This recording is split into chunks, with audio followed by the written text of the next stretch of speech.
우리 같이 인사합시다. 메리 크리스마스. 여러분의 가정과 삶 가운데 주님의 탄생의 기쁨과 은혜와 구원의 역사가 풍성하시기를 주의 이름으로 축복합니다. 18세기 영국의 시인이자 화가인 윌리엄 브레이크가 쓴 순소의 전조라는 시에 보면 그 첫 구절이 이렇게 시작해요. 하늘의 모래에서 세상을 보고 한 송이 들꽃에서 천국을 본다. 하나님이 주신 자연 속에서 모래에서 모래 하나가 세상을 보는 것 같은 것을 이야기하고 또 들꽃에서 하나님의 창조의 역사와 아름다운 천국을 본다라고 표현해요. 우리에게 주신 자연을 통해 하나님께서 보여주시는 것을 우리가 바라볼 수 있음을 우리에게 소개해요. 한국인이 좋아하는 베스트 찬송가 가운데 꼭 10위 안에 드는 찬송가가 있어요. 우리 모두가 좋아하는 찬송가 가운데 찬송가 79장에 주 하나님 지으신 모든 세계 내 마음 속에 그리워볼 때 하늘의 별 울려 퍼지는 뇌성 주님의 권능 우주에 찬네. 여러분 가사가 하나님이 지으신 모든 이 세계 가운데 하나님의 능력과 영광이 나타나 있음을 우리에게 소개하는 찬송이에요. 오늘 우리가 사는 온 세상에 하나님의 분명한 보여지는 쌓인 흔적이 있음을 우리에게 증거하는 거예요. 오늘 성경은 우리에게 함께 읽은 성경은 성탄절을 통해 우리가 묵상해 볼 내용은 하나님께서 온 백성에게 모든 인류에게 보내는 분명한 쌓인 표적, 흔적이 있음을 우리에게 소개해요. 우리가 읽은 12절 말씀에 보면 너희가 가서 강보에 쌓여 구유에 누워 있는 아기를 보리니 이것이 너희에게 표적이니라 하더니 바로 예수님의 탄생이 우리를 향한 인류를 향한 하나님의 표적이다라고 우리에게 성경이 소개하고 있는 내용이에요. 여러분, 표적이 무슨 의미입니까? 이 표적이라는 말은 어떤 징후 그리고 사인 그리고 표적, 표시를 우리에게 이야기해요. 헬라어로 세메이온이라고 하는데 하나님께서 우리에게 말씀하시기 원하시는 흔적, 표적, 사인 이런 의미를 우리에게 소개하는 거예요. 오늘 우리는 하나님이 예수 그리스도의 탄생을 통해 우리에게 말씀하시기 원하시는 사인이 있다는 거예요. 그러니까 그 표시, 흔적의 의미가 있음을 우리에게 소개하는 거예요. 이 표적이라는 말을 복음서에서 가장 많이 사용한 사람이 있는데 그것은 사도 요한이에요. 요한은 요한복음을 통해 7가지 예수님의 기적의 사건을 단순히 기적이라고 부르지 아니하고 표적이다라고 그렇게 불러요. 그러니까 예수님이 행하신 능력과 이적이 예수님이 어떤 분이신지를 하나님께서 예수님을 통해 보여주시는 표시 사인임을 우리에게 소개하는 거예요. 오늘 우리가 읽은 본문의 내용은 우리가 너무나 잘 아는 예수님이 탄생하신 그 밤에 천사들이 들에서 양을 치는 목자들에게 나타나셔서 예수님의 탄생의 소식을 첫 번째 전해요. 그러니까 많은 사람들이 있는데 들에서 양을 치우는 목자들에게 예수님의 탄생의 소식을 첫 번째 보내면서 말씀하시면서 예수님의 탄생을 통해서 하나님이 너희에게 보내시는 사인, 표적, 흔적, 표시가 있다라고 말하는 거예요. 저는 오늘 성탄절을 맞이해서 오늘 말씀을 통해서 하나님께서 우리에게 말씀하시기 원하시는 표적, 사인의 의미가 무엇인지 묵상하고 오늘 참된 성탄의 의미를 알고 예수님을 예배하고 경배하는 귀한 은혜의 시간이 되기를 주의 이름으로 축원합니다. 오늘 본문의 내용은 앞서 소개한 대로 예수님이 탄생하시던 그 밤에 하나님의 천사가 목자들에게 그들에게 소식을 전해요. 그 소식이 뭡니까? 온 백성에게 미칠 기쁜 소식. 여러분, 우리가 어떤 소식은 어떤 사람에게 좋은 소식이 되기도 하고요, 어떤 사람에게는 좋지 않은 소식이 될 수 있어요.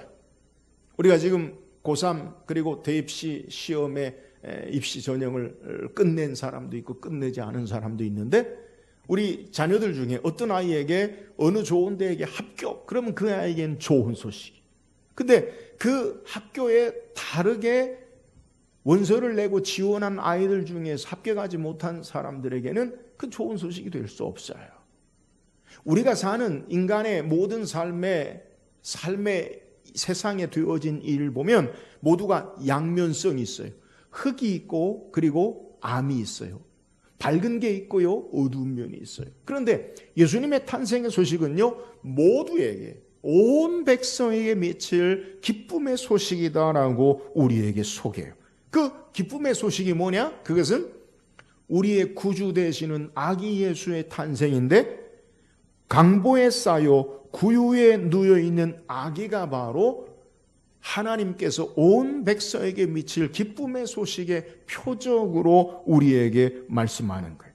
그러니까 천사들이 말하는 저와 여러분에게, 온 인류에게 하나님이 보여주시기 원하시는, 깨닫기 원하시는 표적이 뭐냐? 그것은 바로 구유에, 강보에 누워있는 아기임을 우리에게 소개해요. 보자기에 쌓여서 말구유에 누워있는 의미가 바로 예수 그리스도의 탄생의 모습이 하나님께서 온 백성에게 말씀하시기 원하시는 표시, 사인이다라고 우리에게 말하는 거예요.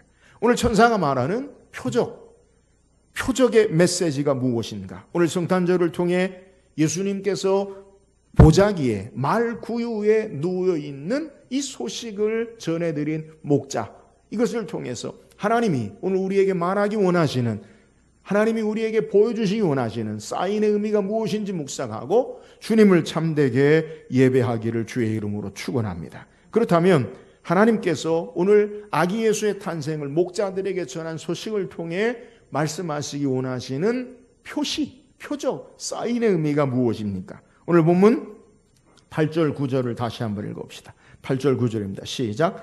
그 지역의 목자들이 밤에 밖에서 자기 양떼를 지키더라. 주의 사자가 곁에 서고 주의 영광이 그들을 둘러 비추매 크게 무서워하는지라. 자, 본문은 예수님의 영광스러운 탄생의 소식을 첫 번째 목자들에게 증거하는 것을 성경이 우리에게 소개하는 거예요. 우리는 성경을 통해서 왜 하나님께서 천사들을 통해 예수님 당시에 수많은 사람들이 있는 가운데 들에서 양을 치는 목자들에게 첫 번째 예수님의 탄생의 소식을 증거했는가라는 것을 생각해 봐야 돼요. 여러분, 예수님의 탄생의 의미가 뭐예요? 우리는 역사적으로 예수님의 탄생을 기점으로 역사가 바뀌죠. 아도도미네, 예수님의 탄생 이후의 시간의 인간의 역사가 시작 표준이 되죠. 그래서 예수님의 탄생을 기점으로 예수님 탄생 전, before Christ, BC 몇 년. 예수님의 탄생을 기점으로 AD, 아도도미네, 예수님의 탄생을 기점으로 온 인류의 역사를 우리는 바꾸고 새롭게 설정하잖아요. 얼마나 놀라운 사건입니까? 예수님의 탄생이 어떤 의미를 가져요? 우리가 어제 성탄 축하 전야 예배 때 말씀을 묵상했을 때 마태복음 2장에 동방의 박사들이 뭐를 보고 예루살렘에 왔다가 베들레헴 예수님의 탄생을 경배합니까? 별을 보고요, 별을 보고. 예수님의 탄생은 우주적인 사건이에요. 별이 나타나고 그 밝은 빛, 희한한 별이 나타나서 성경이 약속한 대로 그 별이 나타나서 목자들을, 아니 동방의 박사들을 인도하여 예수님의 탄생에 이르기까지 행한 우주적인 천문학적인 놀라운 사건임을 우리에게 소개. 그러니까 천문학 관측사상 유례 없는 밝은 빛이 출현하여 별을 연구하는 동방의 박사들이 주님의 탄생에, 왕의 탄생을 찾아온 사건이. 이보다 더 의미 있는 가장 큰 소식은 인류 역사상 가장 놀라운 하나님이 인간의 몸을 입으시고 이 땅에 오신 것, 하나님이 친히 우리 가운데 거하신 것, 이것이 바로 놀라운 역사적인 사건이라는 거예요. 그렇다면 우리는 이 세상에 참된 왕의 왕 되시는 주님의 탄생의 역사를 세상의 방법으로 행하면 예수님의 탄생이 어떤 의미로 우리에게 세상에 보여져야 됩니까? 1세기 당시에 가장 큰 제국인 로마 제국의 황제의 왕자로 태어나서 많은 사람들의 축하와 격려 가운데 예수님의 탄생을 축하하고 경배하는 그러한 시간이 되어야 하는 그러한 모습으로 우리는 생각할 수 있고요. 아니면 모든 사람이 주목하는 우주적인 사건으로 예수님의 탄생을 모두에게 알려야 하는, 모든 사람이 관심이 집중되어야 하는 그러한 사건이 되어야 하는데, 오늘 성경에 보면 그 모든 것을 다 뒤로 하고 들에서 양을 치는 목자들에게 예수님의 탄생의 소식을 천사들이 증가한 것을 성경이 우리에게 소개하고 있어요. 예수님 당시의 목자들은 어떤 자들이냐? 예수님 당시의 목자들은요, 사회적으로 가장 비천한 출신의 사람들로 여겨졌던 사람들이 목자들이. 그래서 이 목자들은 일반적인 보통 사람이 아니라 더 낮은, 어쩌면 사회적으로 사람 취급을 하지 않는 그러한 모습이라는 거예요. 그래서 이 목자와 같은 동급의 사람들 1세기의 역사학자들에 의하면 낙타몰이꾼, 당나귀 몰이꾼, 뱃사공, 그리고 목자, 이런 사람들요 가장 낮은 자로 취급을 해요. 그래서 목자가 되면요, 목자의 직업을 가지면 법원에서, 법정에서 증인의 효력을 잃어버려요. 그러니까 목자의 증인은 법적으로 인정하지 않아요. 또 목자 출신은요 재판관이 될 수도 없어요. 그러니까 목자는요 가장 비천하고 사람들이 그들을 인정하거나 바르게 보지 않는 그러한 사람들이에요.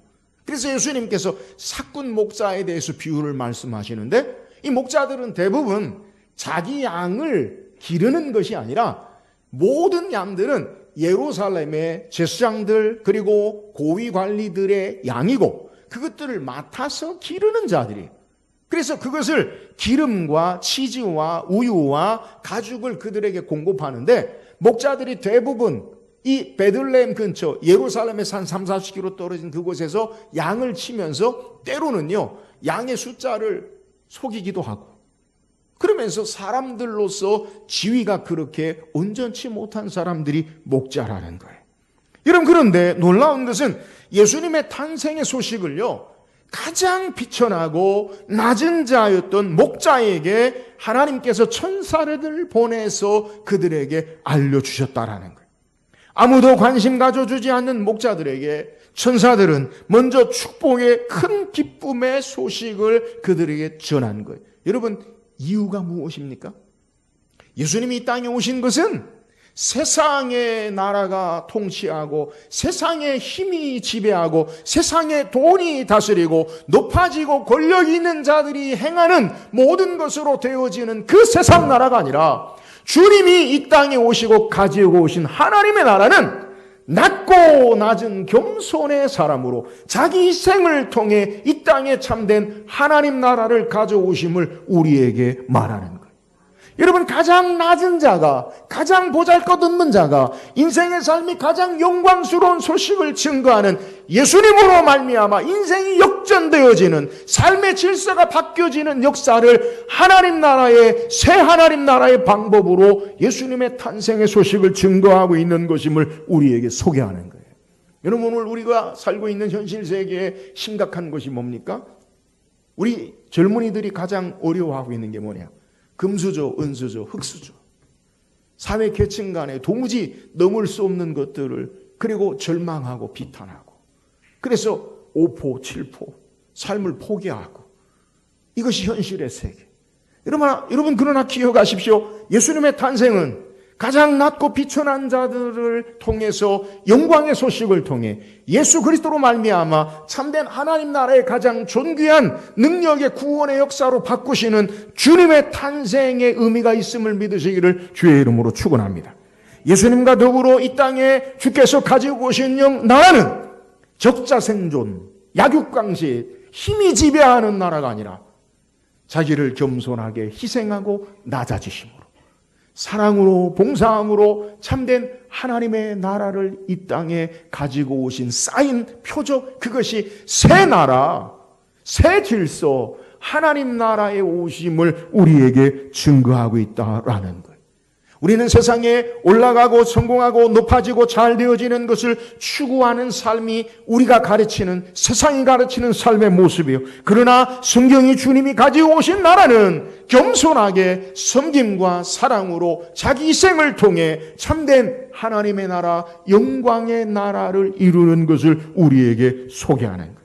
삶의 진정한 삶의 열매와 의미와 행복은 우리가 많이 가지고 소유하고 누리고 올라가는 것이 아니라 예수님처럼 사랑과 희생과 겸손으로 낮아지심으로 주님이 주시는 참된 평안과 구원의 은혜를 누려야 한다는 거예요.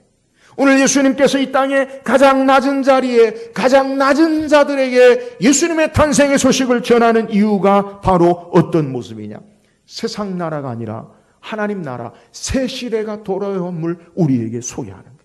악한 사탄은 우리가 하나님 되어서, 우리가 왕이 되어서 세상의 모든 것들을 다스리고 힘과 권력으로 우리의 능력과 우리의 의의를 가지고 세상을 살 것을 이야기하지만, 예수님은 가장 낮은 자리에 이 땅에 오셔서 섬김과 자기 희생과 자기 봉사와 겸손을 통해 그를 믿음으로 말미암아 하나님이 우리에게 허락하시는 은혜와 의의를 통해 이 땅에 참된 생명과 축복과 은혜를 주시는 분 되심을 우리에게 소개한다는 거예요. 사랑하는 여러분, 오늘 예수 믿고 신앙하는 자들에게 오늘 아기 예수의 탄생을 기뻐하며 축하해야 할 가장 중요한 의미가 뭡니까? 그것은 예수님으로 말미암아 삶이 바뀌어지는 거예요. 절망이 아닌 소망의 삶으로 바뀌어집니다. 여러분, 이 땅에 우리의 삶에 보여지는 것이 아니라 하나님이 우리에게 행하시는 그 나라는, 주께서 가지고 오신 그 나라는 세상 질서와 방법이 아니라 새 시대 새 나라로 겸손과 희생과 사랑으로 말미암아 우리에게 베푸신 진정한 축복의 행복의 생명의 나라를 가지고 오심을 우리에게 소개하는 거예요. 이것이 바로 목자들에게 첫 번째 예수님의 탄생의 소식을 알리는 의미예요. 오늘 예수 그리스도로 말미암아 세상 방법이 아니라 하나님 나라의 방법으로 주님 모시고 주님으로 말미암아 주님을 믿음으로 주의 의로 말미암아 겸손과 희생과 사랑과 봉사로 주의 거룩하신 하나님의 구원의 역사 가운데 주의 축복의 생명을 누리는 저와 여러분 되기를 주의 이름으로 축원합니다. 또한 예수님께서 오늘 아기 예수로 탄생하신 의미가 뭐예요? 오늘 12절 말씀 읽어보세요. 12절입니다. 시작. 구유에 누워 있는 아기를 보리니 이것이 너희에게 표적이라 하더니, 천사가 말하는 표적의 의미가 뭡니까? 오늘 너희가 가서 강보에 쌓여, 강보가 뭐예요? 보자기, 포대기, 우리 흔히 포대기라고 하죠. 쌓여 구유에 누워 있는 아기를 보리니, 어디에 누워 있습니까? 구유에. 그러니까 아기가 어디에 누워 있냐면 구유에 누워 있어요. 여러분, 구유가 뭡니까? 구유라고 하는 것은 소나 말의 짐승의 밥통이 바로 구유예요. 그러니까 예수님 지금 어디에 누워 있어요? 소나 말이 먹는 여물통, 그 밥통에 예수님께서 누워 계신다는 거예요. 여러분, 이게 바로 사인이라는 거예요. 물론 1세기 당시에 예루살렘에 예수님이 베들레헴에 예루살렘에 가는 그 모습 가운데, 호적하러 가는 가운데 여인숙이, 여관이 사람이 많아서 갈 수 없어서 겨우 이 마리아의 산길을 어떻게 할 수 없어서 그 구유, 마구간에 예수님이 기거하는 것으로 우리가 이야기하지만, 어쩔 수 없이 되어지는 것으로 이야기하지만, 이것을 천사가 뭐라고 이야기하냐면 하나님께서 너희에게 보여주시는 사인이다, 표적이다 말하고 있다는 거예요. 여러분, 예수님 탄생하신 곳이 어디입니까? 우리가 아는 대로 베들레헴. 여러분, 베들레헴 지명의 이름이 뭐냐? 그건요, 떡집, 빵집이 빵집. 자, 예수님께서 어디에 탄생하셨느냐? 베들레헴에서 탄생하셨어요. 근데 베들레헴에 탄생하신 이유가 뭐냐? 여러분, 이스라엘에 여러 곳이 있잖아요. 예루살렘이 이스라엘의 가장 중심 센터예요. 그러면 예수님이 예루살렘에 탄생하는 것이 훨씬 더 효과적이지 않아요? 아니, 세계적으로 로마가 세상을 다스리는데 로마의 황제의 궁전에 태어난 것이 훨씬 효과적이지 않아요? 근데 예수님은요, 그런 걸 다 뒤로 하고 베들레헴에 탄생하셨어요. 여러분, 예수님이 베들레헴에 탄생하신 것, 그것은 미가서 5장 2절에 우리가 이따도 살펴보겠지만, 베들레헴 에브라다에 넌 유다 족속인 가장 적을지라도 내게서 구주가 나실 것이다. 약속의 말씀을 따라서 베들레헴에 나셨다. 그러니까 예수님은 빵집에, 밥집에, 밥통 위에 태어나신 것을 우리에게 소개하는, 여러분, 이게 바로 표적이라는 거예요. 이게 바로 사인이라는 거예요. 예수님은 우리의 참된 생명의 양식이 되기 위해서, 참된 생명을 주시기 위해서 생명의 떡으로 이 땅에 오신 분 되신다라는 사실을 우리에게 증거하는 거예요. 요한복음에서 7가지 표적을 이야기해요. 사복음서 가운데 복음서에 공통적으로 유일하게 딱 하나 기록된 사복음서에 다 나타난 기적의 사건이 있는데, 그것은 예수님이 떡 5개 물고기 2마리를 가지고 5,000명을 먹이시고 12광주를 남긴 사건이. 요한은 이것을 예수님의 7가지 표적 가운데 4번째 표적으로 소개해요. 근데 단순하게 사람들이 떡을 먹고 물고기를 먹고 5,000명이 남겼다, 배부르게 먹고 남겼다라는 것의 의미가 아니라, 그 요한복음 6장에 이 표적의 의미를 설명하는데, 너희가 광야에서 모세로 말미암아 만나를 먹은 것처럼 내가 너희에서 참된 하늘의 양식을 너희에게 내려주는 것이다 라고 오병이어의 기적의 사건의 의미를 해석하면서, 요한복음 6장 48절에 내가 곧 생명의 떡이니라, 요한복음 6장 35절에 예수께서 이르시되 내가 곧 생명의 떡이니 내게 오는 자는 결코 줄이지 아니할 터이요 나를 믿는 자는 영원히 목마르지 아니하리라 말씀하시고, 요한복음 6장 53절에 예수께서 이르시되 내가 진실로 너희에게 이르노니 인자의 살을 먹지 아니하고 인자의 피를 마시지 아니하면 너희 속에 생명이 없느니라. 여러분, 예수님께서 오병이의 기적을 행하신 사건은 요한은 우리에게 표적인데, 그 표적이 뭐냐? 하늘부터 너희에게 내려온 참 생명의 떡으로 너희에게 생명을 주시는 분이 예수 그리스도시다. 이것을 우리에게 소개하는 거예요. 예수님이 왜 말구유의 밥통에 빵집에 예수님이 왜 태어나셨느냐? 우리에게 참된 썩어 없어지는 양식이 아니라 영원한 생명의 양식으로 우리에게 주시기 위해 이 땅에 태어나신 분, 그분이 바로 예수 그리스도시요, 이것이 하나님이 우리에게 말씀하시는 표적이라는 거예요. 예수 그리스도를 우리가 믿고 신앙하고 섬길 때 생명의 역사가 있어요. 주님을 믿는 자에게 참된 부활의 영광에 썩지 아니하고 쇠하지 아니하고 죽지 아니하는 생명의 능력의 역사가 있어요. 예수님이 이 땅에 오신 표적이 의미가 뭐예요? 예수님은 요한복음 10장 10절에 내가 온 것은 양으로 생명을 얻게 하고 더 풍성히 얻게 하려 하는 것이라 라고 우리에게 말씀하고 있다는 거예요. 사랑하는 여러분, 오늘 예수님이 우리에게 참된 생명의 양식으로 오신 분 되심을 믿으시기를 주의 이름으로 축원합니다. 이 주님 모시는 자에게 참된 생명이 있어요. 여러분, 생명은요, 생명을 낳아요. 생명은요, 죽음을 이겨요. 오늘 예수 그리스도가 말구 위에 나신 표적의 의미가 뭐냐? 저와 여러분에게 다시는 줄이지 아니하고 목마르지 않게 하시는 참된 생명을 주시는 분으로 우리에게 더 풍성한 삶을 주시기 위해서 이 땅에 오신 분이 예수 그리스도 되심을 우리에게 표적으로 증거하는 거예요. 그러므로 아들을 모신 자마다, 예수 그리스도를 모신 자마다 참된 생명이 있어요. 사랑하는 여러분, 이 시간 예수 그리스도로 말미암아 주님을 모심으로, 주님과 함께함으로 생명의 풍성함과 그리고 주님으로 말미암아 참된 생명의 충만한 은혜의 성탄이 될 수 있기를 주의 이름으로 축원합니다. 또한 예수님이 이 땅에 오신 표적의 의미가 뭐예요? 11절 읽어보세요. 11절 시작. 곧 그리스도 주시니라. 오늘 천사가 구유에 누워있는 아기를 보리니 이것이 너희에게 표적이다라고 이야기하면서 그 표적의 의미가 무엇인지를 또 우리에게 소개해요. 그것은 오늘 다윗의 동네에 너희를 위하여 구주가 난다. 어디에서 구주가 난다고요? 다윗의 동네. 여러분, 다윗은 우리가 아는 대로 유다 지파예요. 유다 지파의 기업이요, 이 베들레헴 땅이에요. 그러니까 이스라엘 12지파를 기업을 주잖아요. 근데 유다 지파의 기업, 다윗의 기업이, 다윗에 속한 유다 자손의 기업이 베들레헴이에요. 예수님은 다윗의 후손으로 이 땅에 오시는 것을 약속하죠. 근데 그 다윗의 동네 베들레헴에 예수님이 탄생하세요.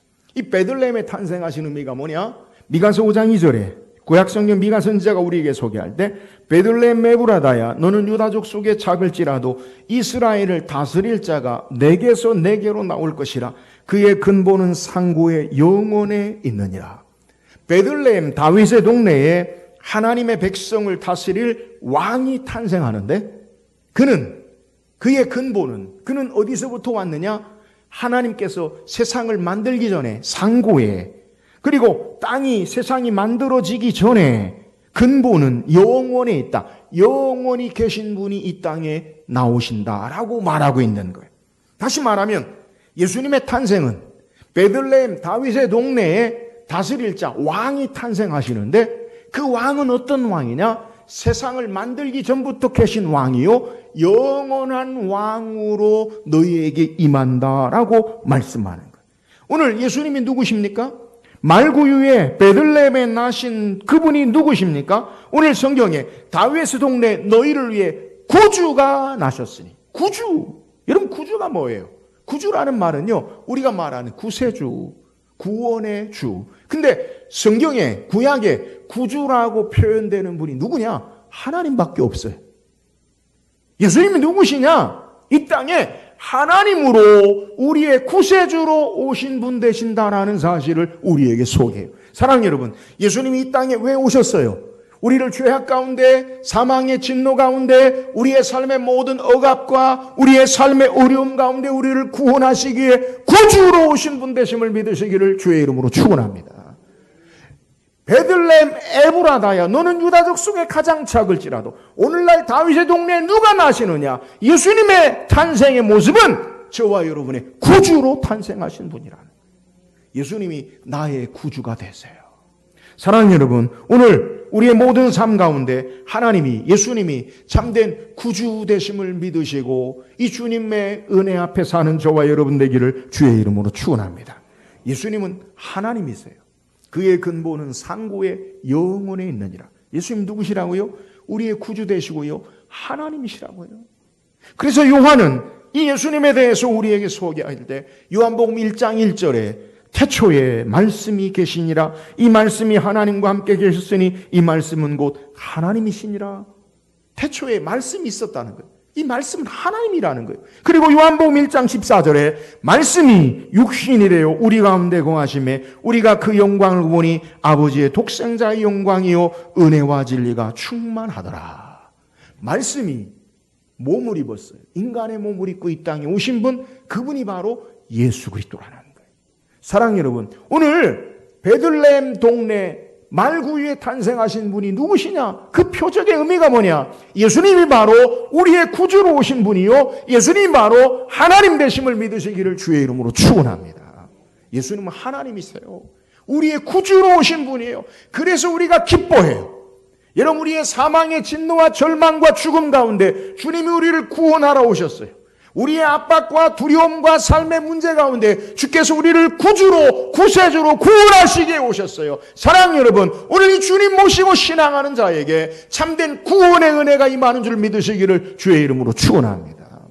오늘 예수님은요, 구주로 오신 분이라는 거예요. 또한 예수님이 이 땅에 오신 의미가 뭐예요? 구주가 나셨으니 곧 그리스도 주시니라. 예수님을 탄생의 의미, 표적의 의미가 뭐냐?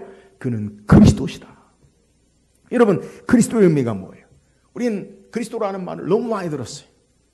그리고 제가 어제도 말씀드렸지만 그리스도가 뭐냐? 메시아, 메사우, 히브리어로 메사우인다. 기름 부음을 받은 자. 구약에 누구에게 기름을 부으냐? 왕에게 기름을 붓고 선지자에게 기름을 붓고 선지자에게 제사장의 기름을 부어요. 세 가지 직임을 가진 자에게 기름을 부어요.